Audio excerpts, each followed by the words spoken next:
ingsun nglarasi iran kelawan muji.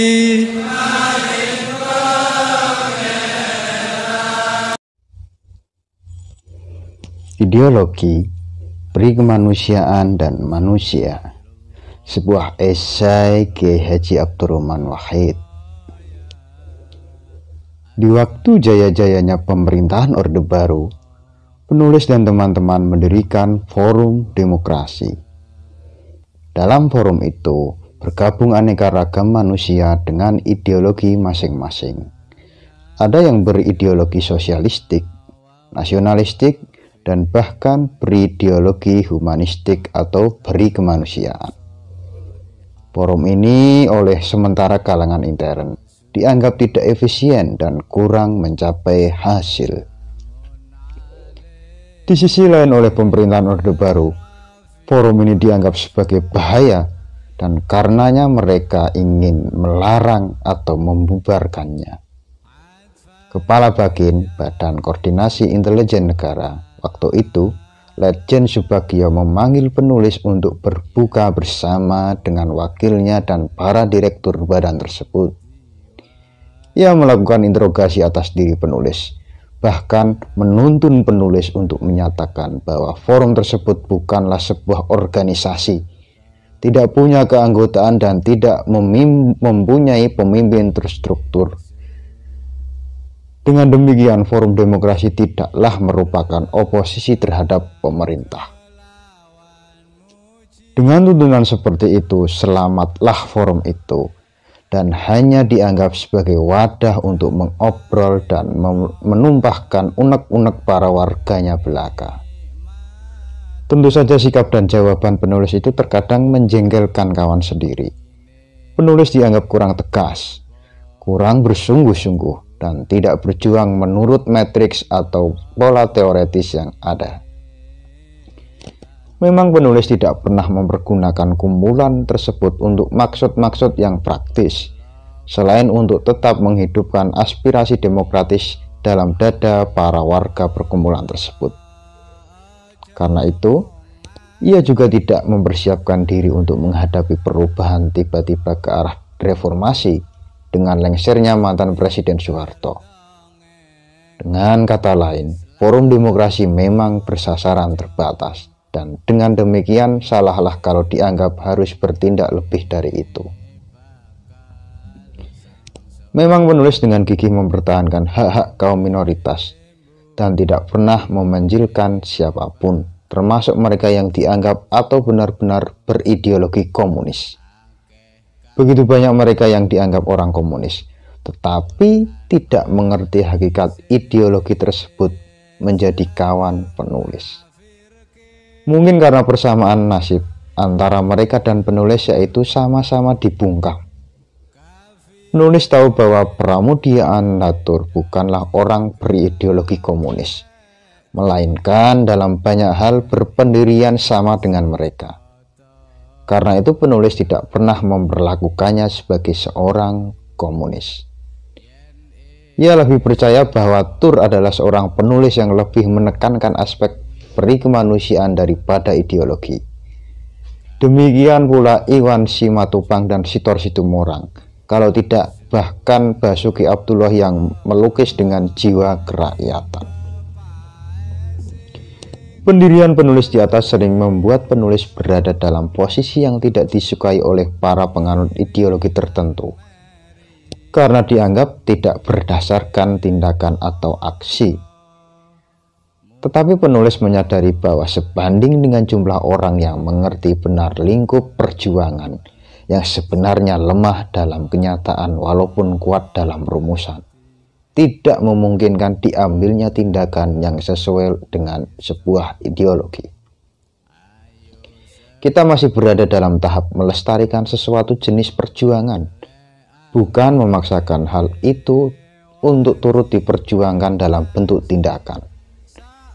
Memang sikap seperti ini dapat dianggap sebagai kelemahan dalam perjuangan, tetapi dalam pandangan penulis, rakyat harus lebih dahulu sadar akan tujuan dan cara-cara mencapainya harus diutamakan.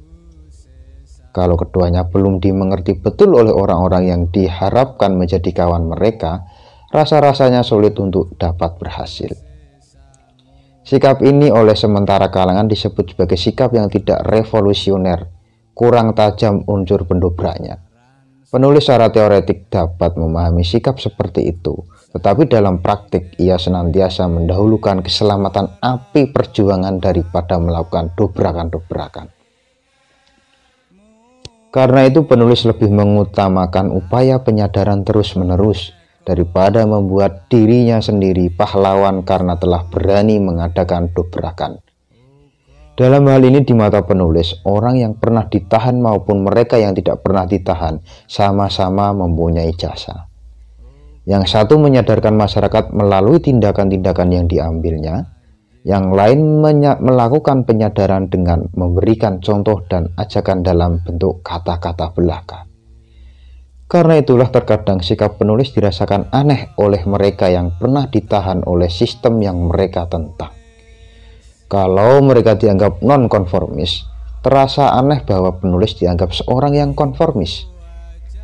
Karena sikapnya yang demikian itu, terkadang penulis dianggap sebagai pejuang yang berbelok jalan dalam perjuangan jangka panjang. Memang penulis tidak dalam lingkungan keagamaan yang hampir selalu mencari kompromi dengan penguasa yang tentu saja menyakitkan kawan-kawan seperjuangan. Karena itu penulis harus bersedia memberikan tempat pertama di barisan depan kepada kawan-kawan yang melakukan tindakan nyata dan mencoba memberikan atau mencarikan dukungan bagi apa yang mereka lakukan. Sebaliknya kepada warga lingkungannya sendiri di kalangan pergerakan keagamaan, penulis selalu menyampaikan pesan-pesan kemanusiaan dan keadilan. Ini berarti penulis harus sanggup menjadikan perjuangan menegakkan demokrasi sebagai perjuangan tetap yang dilakukannya. Sekarang keadaan sudah berbeda walaupun reformasi sudah dicuri orang, yang atas nama demokrasi hanya mementingkan golongan mereka sendiri dan lupa kepada tujuan semula. Tetapi penulis tetap pada sasaran semula, demokrasi yang berintikan kedaulatan hukum dan persamaan perlakuan bagi semua warga negara di muka undang-undang. Untuk itu, kita harus melakukan perubahan guna membangun Indonesia yang demokratis di masa depan. Penulis pernah ditanya seorang wartawan dari Australia Barat, demokrasi hanya akan tercapai penuh dalam waktu 80-90 tahun. Mengapakah penulis justru menyuarakan ajakan demokrasi itu sekarang?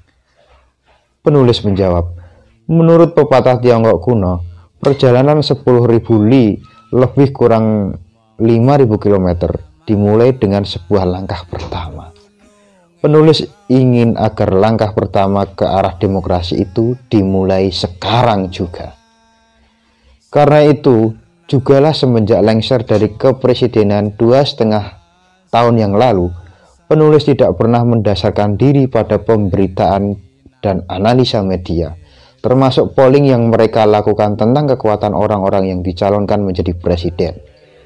Tetapi sebaliknya, penulis memulai apa yang dapat dinamakan komunikasi langsung dengan rakyat. Penulis berkeliling di seluruh Indonesia, umumnya 5 hari dalam seminggu. Tiap hari penulis berbicara di hadapan umum 3 atau 4 kali. Waktu selebihnya di jalan, penulis gunakan untuk memantau pendapat rakyat tentang jalannya pemerintahan dan berlangsungnya kehidupan mereka. Dari proses itu, penulis yakin akan menang dalam pemilihan presiden nanti, dan partainya PKB, Partai Kebangkitan Bangsa, akan memenangkan pemilu legislatif yang akan datang. Sejarah yang akan membuktikan benar atau tidaknya kesimpulan tersebut. Nah, jelas dari uraian di atas bahwa penulis memang memiliki ideologi atau kuasi ideologinya sendiri. Namun berkebalikan dari semua ideologi, penulis tidak pernah menganggap ideologi-ideologi lain sebagai musuh atau lawan. Ini adalah ciri utama dari sikap demokratis yang senantiasa memberikan tempat kepada peri kemanusiaan sebagai landasan dari pandangan politik yang dianut. Karenanya, Penulis berharap hal ini juga diperhatikan oleh siapapun yang memegang kekuasaan, sehingga tidak diperlukan penggunaan kekuasaan atau penggunaan wewenang secara salah. Mereka mudah dikatakan, melainkan sulit dilaksanakan, bukan? Jakarta, 5 Januari 2004. Awiti ingsun nglarasi iran kelawan muji